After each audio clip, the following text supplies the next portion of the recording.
I'm evil, I did this. Lucy Letby wrote these words on a green Post-it note. Not in a police interview, not on a witness stand, alone in her bedroom, months after the allegations began. They became one of the most powerful pieces of evidence in the Letby trial. But here's the question no one really asked at the time. What exactly are you looking at when you read something like that? Because it happened to Lucy Letby in the UK and it happened to Kathleen Folbigg in Australia. Two women, two continents, same pattern. Private writings stripped of context, stripped of timing, used to fill gaps where direct evidence didn't exist. And once you see that pattern, you can't unsee it. This is what matters. These notes weren't written in the moment. They weren't written alongside any alleged act. They were written months, in Folbigg's case years, after suspicion, after isolation, and after pressure. That timing matters because it changes everything about what they can legally prove. Because once a statement is made after an accusation, it stops being a record of events and starts becoming a reaction to them. One can help prove what happened, the other can only show what it felt like to be accused and grieving. That's not a subtle distinction, it's a legal one, and in both cases the justice system treated them as if they were the same thing. But here's what the prosecution didn't tell the jury about these notes. They weren't told the full picture of when and how they were produced. So what exactly was the jury being asked to rely on? Well, throughout the trial, the prosecution repeatedly foregrounded Lucy Letby's handwritten notes, presenting them as a private confession of a killer, rather than the output of a woman in psychological freefall. There were no dates, no descriptions of acts done against any of the victims. There were no named victims in the diary. In Letby's case, some babies were referenced indirectly, that is, linked to specific events that occurred in the neonatal unit. There were no actual direct references to any child or any harmful act. The writings were fragments of language, lifted out of context, presented as meaning something definitive. Let's look at the notes themselves. On the same pages where she wrote, "I'm evil, I did this," Lucy Letby also writes, "I haven't done anything wrong, and if this was a genuine admission of guilt, why would it contradict itself within inches of itself?" These sit within a cluster of catastrophic thinking, self-blame, depressive rumination, counselling reflections, and fear of being blamed. So now read them again, but this time not as a jury member looking for guilt. Read them as a psychologist looking at a person under psychological collapse. Because the text doesn't change, but what you see in it does. It depends entirely on which lens you have been handed. A confession and breakdown are not the same thing. And each time the notes were brought back into focus, the instruction from the prosecution was the same. These are the words of someone who did it. The defence's position was consistent and, as events are now proving, prescient. The notes were not confessions. They were the writings of a woman in emotional turmoil, and here's where it gets uncomfortable. Because the prosecution didn't need to prove these notes were confessions, they just needed the jury to feel like they were. And this distinction is not academic. One is evidence of a crime and the other is evidence of a psychological state. Now, consider when these notes were produced, months after the alleged events. That is, well after Lucy Letby had been removed from all clinical duties. They were written when she was isolated from her colleagues, placed under suspicion and undergoing counselling and experiencing panic attacks. These are not contemporaneous records. They are relative documents produced in response to an accusation, not in the commission of acts of wrongdoing. and the content confirms what the timing suggests. Because on the same page, Lucy Letby writes, "I haven't done anything wrong. I'm not good enough. I'm a horrible person. I feel very alone. I can't do this anymore." If these were confessions, a genuine admission of guilt, why would it contradict itself on the same page? Why would someone confessing to murder is also insisting they haven't done anything wrong? This is where the case becomes structurally important, because at trial the medical evidence was presented as settled, but over time parts of that evidence have been questioned by other experts. The prosecution's theories are now being shown to diverge from contemporaneous clinical findings, and in that gap, one of causation rather than expertise, the notes held the case together. They filled the gaps that should have been met with identifiable acts of harm backed by solid, demonstrable clinical evidence. Justice Gosch told the jury the evidence in this case is wholly or at least substantially circumstantial. But circumstantial evidence still has to connect to something. What happens when the connections are made not by facts but by feelings? So here's the architecture of this conviction. The narrative of private anguish stepped in to strengthen the case, but the private anguish was stripped of context, came for the worst sentence possible, and potentially read by people who had already decided what they were looking for. The notes were persuasive, they were emotive, they were memorable, they were not evidence capable of proving guilt beyond a reasonable doubt. And that distinction between what persuades and what proves is where this entire case collapses.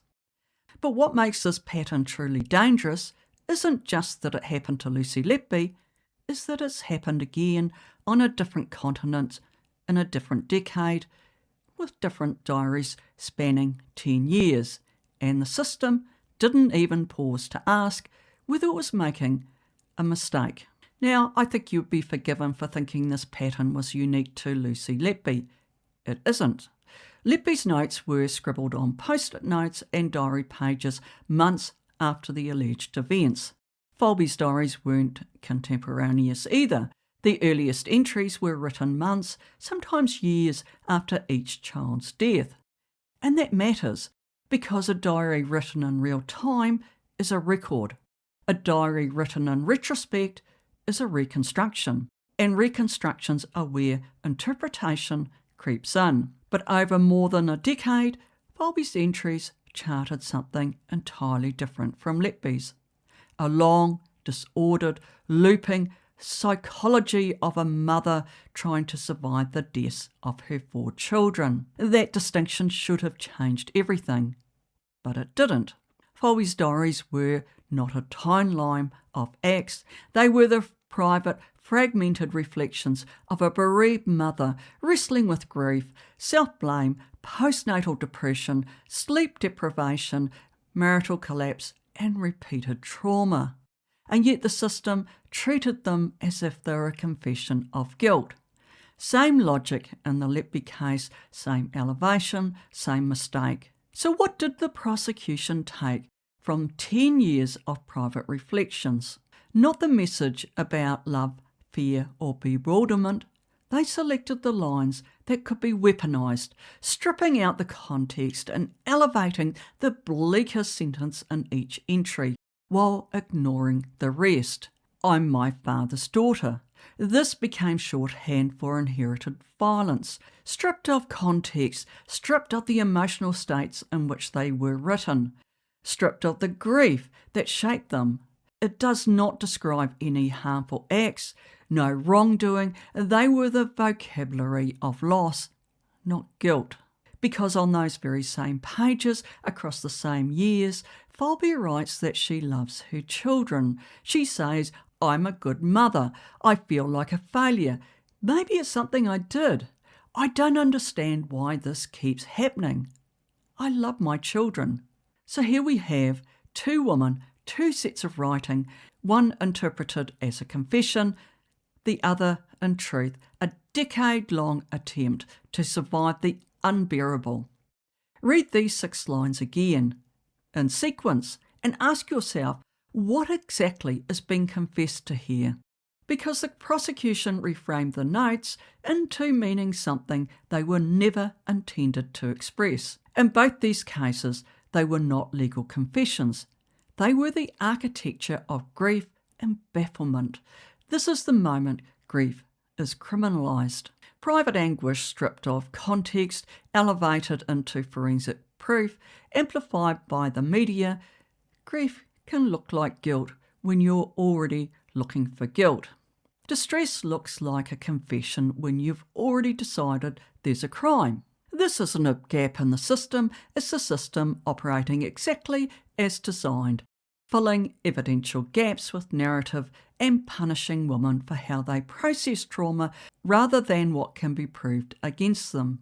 The Folbigg conviction has since collapsed. The Letby conviction is under active review.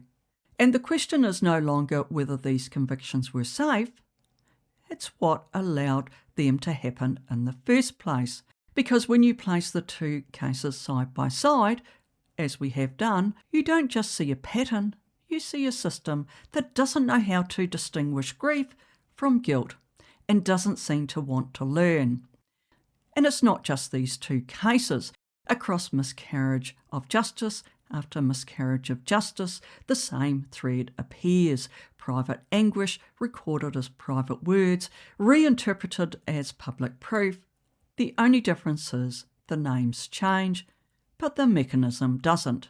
And the mechanism isn't complicated. In fact, it's only 3 steps. But these 3 steps explain everything, from courtroom strategy to true crime podcasting framing. So what exactly were the jury being asked to believe here? Because there were no dates, there was no direct evidence of observed harm, no named victims. The prosecution didn't use these writings to establish what happened. They used them to construct a character, to create an impression, a mood. The notes were deployed as a tool of persuasion. Because here's the thing about emotional framing. It doesn't just persuade juries, it persuades audiences. And in the age of true crime content, the audience is bigger than any jury could ever be. Now you might say the notes were real. She wrote them. No one fabricated the words. And that's absolutely true. But real words can't be made to carry meanings their authors never intended. And that's not a flaw in the evidence. That's a feature of how it was deployed in the courtroom. But at the same time, a handwritten note, especially one with distressed language, communicates feeling faster than any paragraph of reporting. It gives audiences something they can read, emotionally in a single glance. That emotional hit increases engagement, which increases clicks, which increases circulation. And the mechanism is brutally simple. 3 steps: isolated dramatic line, strip it of context, repeat it across every outlet until it becomes a cultural fact. Jurors don't enter a courtroom as blank slate. Even when told to disregard media coverage, they arrive having already absorbed the story. They cannot unsee or unhear the outside world. Images like, I'm evil, I did this, lodge in the mind. And because of that, courts must treat such material with real caution. So where does this leave us? 2 cases, 2 sets of private writings. Both were used to fill gaps that something else couldn't fully explain. And that's the real issue here, not whether these writings exist, but what we ask them to do. The fix isn't simple, but it starts with a rule that should already exist. Private writings made after an accusation should require expert psychological context before they can be presented to a jury. Not as a nice to have, as a legal prerequisite. Because when private, contradictory, emotional raw material is treated as proof of a crime, something shifts. The line between evidence and interpretation starts to blur, and once that line blurs, it becomes difficult to see clearly again. So here's the final question. If your most private thoughts were taken out of context and read in a courtroom, what would they say? And what would they sound like? Because if these cases show us anything, it's this. Your private writings might not protect you. It might be the most dangerous thing you've ever produced. If this resonates with you, subscribe, share, like, and comment. It genuinely helps the channel to reach more people. I'll see you in the next legal breakdown.